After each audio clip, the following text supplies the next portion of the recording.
نجح الدولي المغربي رضا بلحيان صاحب 20 عاما، النجم الواعد لنادي هيلاس فيارون الإيطالي، في لفت الأنظار إليه في الكالتشيو الإيطالي بسخائه في الأداء على مستوى وسط الملعب، بحيث تجاوز في وقت وجيز كل التوقعات، لا سيما أمام حجم المطبات التي اعترضت طريقه في فرنسا، أين نشأ وترعرع، وقرر بعد ذلك اختيار محطة جديدة من أجل صناعة مجده الاحترافي في سن مبكرة، قبل أن يصبح محط اهتمام أندية عملاقة مثل ميلان ويوفنتوس الإيطاليين.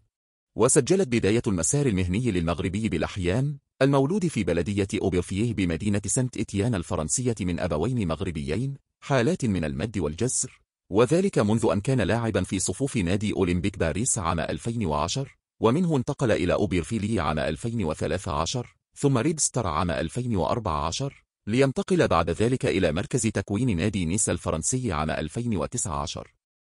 ولم تكن طريق بلحيان معبدة أمامه لمساعدته على ترك بصمته مع النادي الفرنسي العريق، حيث تدرج عبر فئاته السنية قبل أن يوقع معه عقدا احترافيا عام 2021، ويصبح أحد لاعبي نيس الفرنسي بسن 17 سنة فقط، وتم تصعيده للفريق الأول في موسم 2023، وخاض أول مباراة له يوم 3 مارس من السنة ذاتها أمام أوكسير ضمن منافسات الجولة 26 من الدوري الفرنسي، واكتفى رضا بلحيان بلعب 8 مباريات مع فريق الجنوب الفرنسي بواقع 300 دقيقة فقط، لم يترك خلالها أي بصمة تهديفية. وزاد المدرب الإيطالي فرانشيسكو فاريولي من متاعبه، حيث قرر استبعاده من حساباته في الموسم الكروي الموالي، ليجد اللاعب المغربي نفسه مجبرا على الاكتفاء بالتدرب مع الفريق الثاني. وقام نيس خلال الميركاتو الشتوي للموسم الماضي ببيعه بمبلغ بخس لا يتجاوز 500 ألف يورو، تفاديا لمغادرته للفريق بالمجان بعدها ب6 أشهر.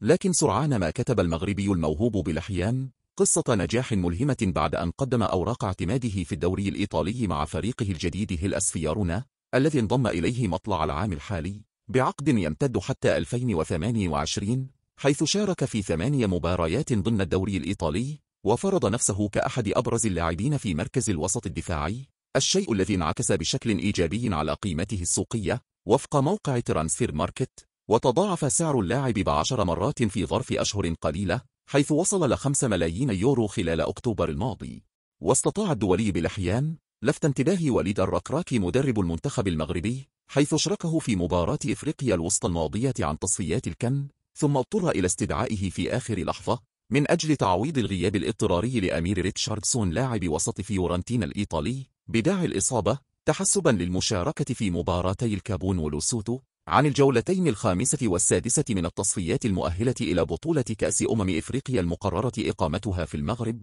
ولم تكن دعوة بلحيان مجاملة من قبل الناخب المغربي، بل جاءت نتيجة تألق اللاعب الواعد برفقة ناديه الإيطالي، وبات من أبرز لاعبي خط الوسط في أوروبا والأكثر استرجاعا للكرات، حيث يشببه الكثيرون بالدولي الإيطالي السابق ماركو فيراتي.